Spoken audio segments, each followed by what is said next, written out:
uneducated and they never speak English. Whoa, whoa, whoa. There is no need to make huge generalizations. Immigrants. This is how the U.S. became what it is today. If you are watching this and you live in the U.S., chances are pretty high that you're an immigrant. I disagree with that statement. Personally, I was born and raised in the beautiful country of America. Yeah, but what's your heritage? Well, my great-grandma Rohrbeck's side came from Wales, and my Grandpa Smith's side came from Germany. Quite proven. Anyways, I studied abroad in Mexico for the semester. Really? Which abroad did you study?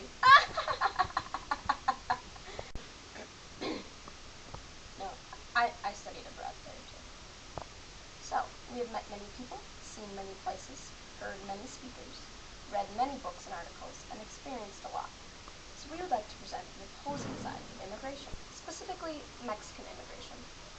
So, why is there such high amounts of immigration from Mexico to the U.S.? Because by 2002, there were 56 million immigrants and first-generation Americans. That number is, of course, including non-Latinos as well. Yeah, with an estimated 11 to 12 million undocumented. You want to know why they come? It's because they know that America is the best country in the world, and they just want to steal our money and social programs.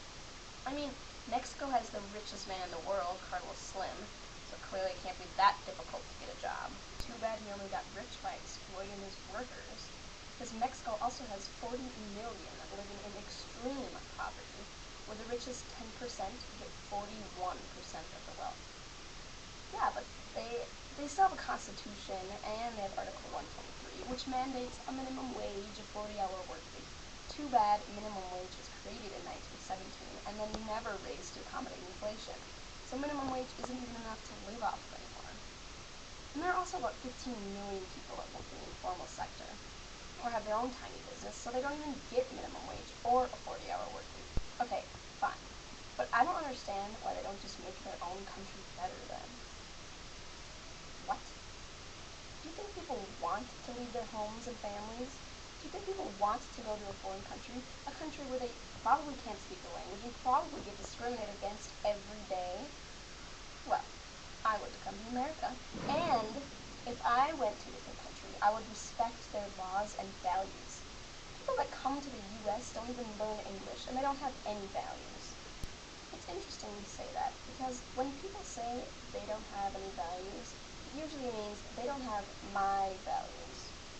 And it's really pointless to be ethnocentric. And besides, you have now lived in the country where English is not spoken. Was it super easy to learn Spanish instantly? No, it was so difficult. I still don't know it. Half the grammar rules don't even make any sense, I swear. And then I'm always forgetting words or leaving out the indirect object pronoun. What does that even mean? And wasn't it easier to speak in English to your fellow U.S. students? Well, I mean, of course I'm going to speak in English to them. That's our first language. Oh, I see your point. Okay, well, in that case, we should just restrict immigration. That would solve everyone's problems. After all, in the U.S., opinion polls traditionally show majority support for more restrictive immigration policies. And 81% of Americans oppose higher immigration.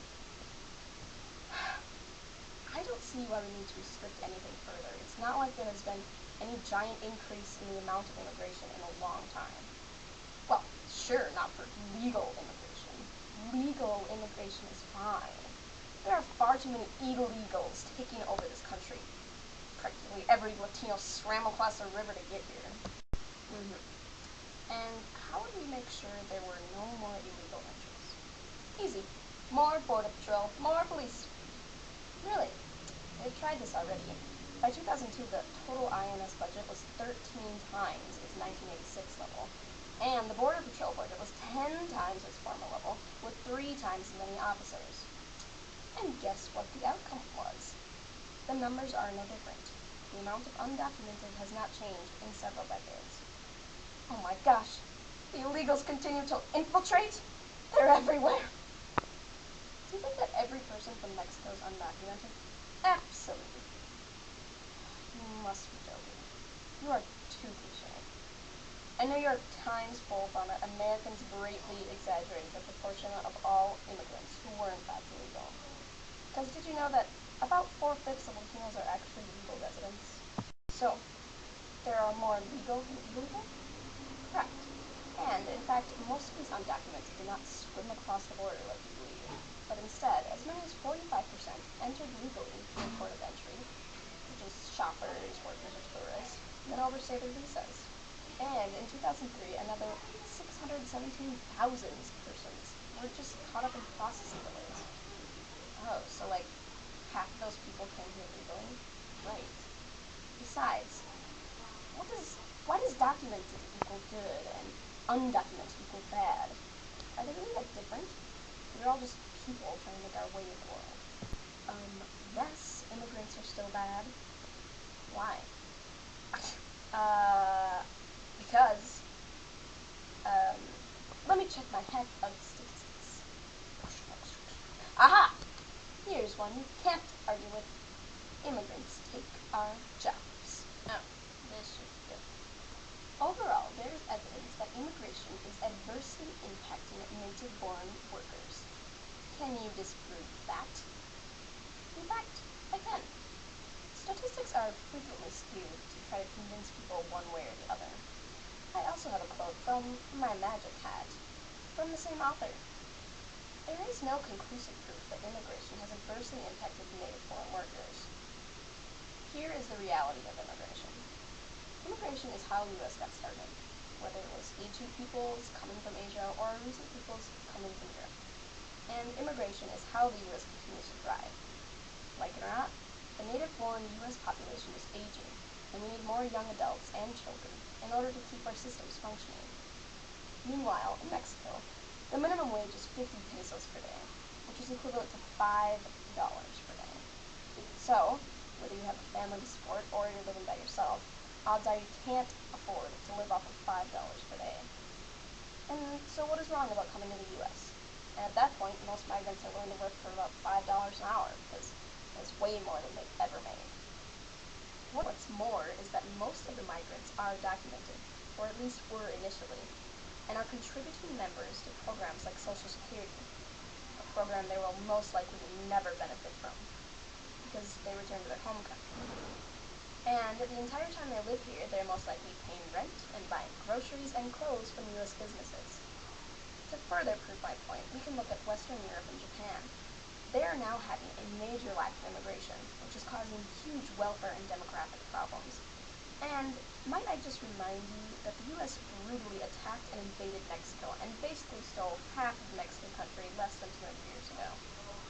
So, many of the Mexicans that you see have actually lived here for several more generations than you have.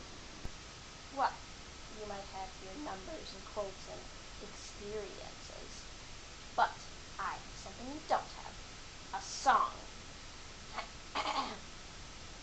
Oh, say, can you see the Mexicans are coming? They are all criminals, and they rape your wife. They take our jobs, and they have parasites. America, America, will we stand for this? America, America, this land is for us. It's mine. Do you even listen to the words that come out of your mouth? And you're not welcome. Well, that was really full of hate, racism, and terrible generalizations. That's how I argue. In that case, I also have a song I would like to sing.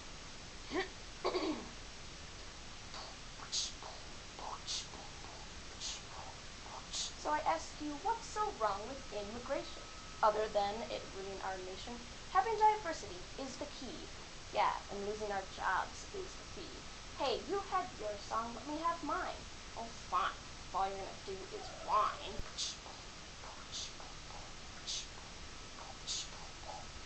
Learned many things this past past semester, we tried to learn Spanish the best we could master. Through this experience, we know what it's like to be in a country where we don't quite speak the language, understand the culture, know the norms, or know its structures. Where we stand out and we don't know where we're going. Through this all, feels better known that people appreciate your efforts in welcoming you, that Mexican people are excited to see you too. What's the point of being hurtful or mean? What's the point of being racist or keen on kicking people out, on sending them back, tallying all the skills that immigrants lack? Let's instead be nice and make new friends. Let's disregard our differences and put an end to all the poor attitudes and the slander, to all the hate. Let's create a new standard, a standard of acceptance and understanding, a place of only happy landings. We appreciate it when natives are nice. Shouldn't a vice versa attitude suffice? Look, all I'm saying is that there's no point in treating others like they're less than you just because they weren't born in the same country is no reason to boo. Let's love our neighbors, send us your for. Let's create a new nation down to the core. But hey, don't get me wrong. I'm a very patriotic person. I'm very proud of my country of origin. And maybe these two sides are a little extreme. All I'm saying is, let's treat everyone with the respect they deserve. I love you, Mexico. I love you, United States of America.